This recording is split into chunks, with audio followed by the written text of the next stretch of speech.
This news is funded by viewers like you. Please support our work at democracynow.org/give. This is Democracy Now!, democracynow.org, the War and Peace Report. I'm Amy Goodman. We turn now to Haiti, the site of a horrific massacre this week. The leader of a powerful armed group in Haiti killed as many as 184 people in Cité Soleil, a neighborhood of Port-au-Prince. Most, if not all, the victims were elderly residents. According to one Haitian human rights group, the head of the Wharf Jeremy gang ordered the killings because he believed practitioners of voodoo had sickened his child. According to the United Nations, more than 5,000 people have been killed in Haiti this year as the country continues to face a spiraling political, humanitarian, and security crisis. This is Wanja Karia of the World Food Programme.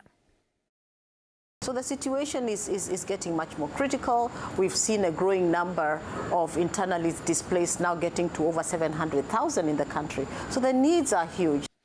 Earlier this week, Human Rights Watch called for what it described as a full-fledged United Nations mission to Haiti. The group said, quote, the mission should ensure a human rights-based response to restore security, the rule of law, and democratic governance, unquote. We're joined now by Brian Concannon, human rights lawyer who serves as the executive director of the Institute for Justice and Democracy in Haiti. He's joining us from Boston. First of all, what do you understand happened this weekend, Brian? Almost 200 people slain in Cité Soleil. You have worked on the issue of Haiti for decades. Talk about what's happening today. Well, thanks, Amy, for having me back, and thanks, as always, to Democracy Now! For covering Haiti. What's happening today is the continued devolution of Haiti that has, it's got causes going back 200 years, but the more proximate causes are that since 2012, the United States has propped up a political movement around the PHTK party that has dismantled Haiti's democracy and stolen its resources. And you have a situation like you had this weekend where gang leaders, because the state is absent from many areas of Cité Soleil, a gang leader was able to execute possibly 100 or more people because he was upset about his child being killed. And this is really the predictable result of dismantling democracy. And there were massacres before. You've covered the massacre, like the 2018 massacre in La Saline. And right after that, Maxine Waters went down, and she said, unless this impunity is stopped, you're going to have more massacres. And we are having more massacres, and we will continue to have massacres until Haiti's allowed to establish a democratic government. Can you talk about this all happening after Haiti's new Transitional Presidential Council has been in place for about a month? What have they accomplished, and what's happening with the Kenyan force that's in? Well, the Presidential Council, it's a little bit complicated. The Presidential Council, which is kind of acting as the president of Haiti, they've been in office since April. What happened in November was a new government, so that's a prime minister and ministers, was sworn in. The day that the prime minister was sworn in, gangs attacked areas that are strongholds of Haiti's popular resistance. They shot at airplanes. So it appears as if the gangs are not happy with the installation of the new government. In terms of the MSS force, which is it's a force authorized by the UN Security Council, but is explicitly not a UN force. So it's basically under the leadership of Kenya. That force has 432 members. It has been deployed since June. And it's important to note that 432 is far fewer than just the attrition of the Haitian police since the mission was deployed. It has not really been successful at having any sustained security improvements. There have been a few operations where the MSS mission, along with Haitian police, have been able to dislodge gangs from strategic areas.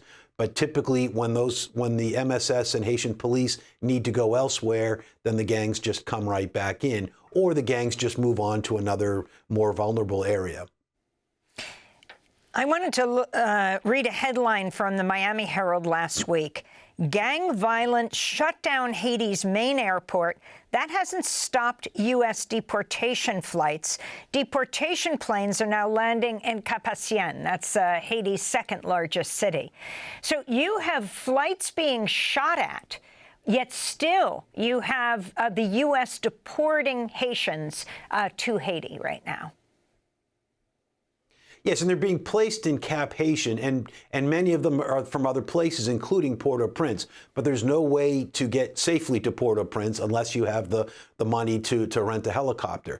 And so it is absolutely indefensible to be sending people back to these conditions. So what do you demand of the U.S. government? What the U.S. government needs to do is to stop propping up the PHTK party and other undemocratic parties in Haiti. I talked to just after the U.S. election, I talked with my colleague Mario Joseph, who's Haiti's most prominent human rights lawyer. He was worried about what was going to happen in the U.S. with the new administration because of what you so well covered earlier in today's news. But he said it really doesn't make a difference for Haitians because we don't see a difference between Democratic and Republican administrations. And what he's talking about is really 2 centuries of U.S. policies that have prevented Haiti from having a strong, prosperous, and independent government. And what needs to happen is the U.S. needs to stop doing that. The U.S. actually, in fact, from about 1994 to 2000, we did allow democracy to work in Haiti, and democracy, in fact, worked. You had improvements in security, improvements in education, healthcare, the economy, across the board. But since 2004, when, again, Democracy Now! Covered this very well, the U.S. toppled Haiti's regime, we've continued to back undemocratic elements, and it has led to the very predictable disaster that we have now. What needs to change is the U.S. policy that does not want to allow Haiti to be free. Now, you just briefed the U.S. Congressional Caribbean Caucus on Haiti. What are you calling on the Trump administration to do? Not only is President Trump talking about starting mass deportations on day one, but through the campaign, he and, well, now the Vice President-elect, J.D. Vance, have been talking about Springfield, Ohio, as ground zero, as the first place they'll start because of the large Haitian population. Yes, the whole point of the rhetoric around Springfield, Ohio, was to demonize majority black immigrants as a way of exciting a base that gets excited by white supremacist rhetoric. The administration is going to continue to do that because it works. What needs to happen is the rest of us need to step up, and we need to step up by going into the streets, by protesting. We need to step up, and IJDH will do this as we did the last Trump administration. We'll go to court. People need to work within the political system, call their members of Congress. We need to resist on all fronts. And, you know, as discussed earlier in the segment, it's hard to predict exactly what's going to happen, but we can predict that there's going to be hate-inspired, race-based persecution, and the rest of us need to be ready to step up to stop that.